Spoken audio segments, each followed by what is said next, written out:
好，来乡亲啊，继续来看这件，真正是太岁头上动土，台语讲望阎罗王的尻川。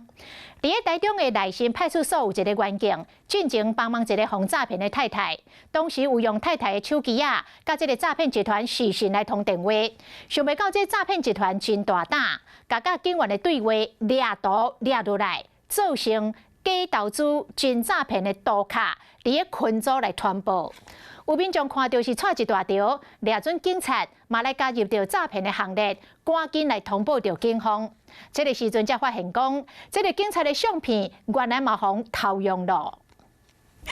有民众互加入诈骗投资的群组，看到这张图有远景的相片，讲头一届进场就赚68万，佮有欠钱的资料，标注会员李警官，职业是雾峰派出所的警员，下面佮有投资的感想，民众真正是看甲硬气，敢讲连警察嘛加入诈骗集团，赶紧甲信息查图传互警方。民众来报案，然后刚好适逢诈骗集团拨打电话给民众，所以警方代为接听视讯电话，结果却遭诈骗集团截图为不法利用。互偷摕相片的原景就是伊，出面八岁，医生黄无说理，佮解说伊的相片会互偷摕，是因为伫咧派出所协助一个互诈骗的负责人。当时诈骗集团敲电话来，伊就甲诈骗集团影像通话，想袂到这个过程，诈骗集团甲对话查图，佮再甲图片制作，就变作原景嘛加入投资。就觉得感觉是很不愉快，然后也觉得诈骗集团非常可恶跟猖狂，我们会持续强力来打击诈骗集团。就惊有人真正互这个原景的投资文章骗去，警方赶紧伫咧各大分局的卖种页顶铺文，提醒民众讲这是假的，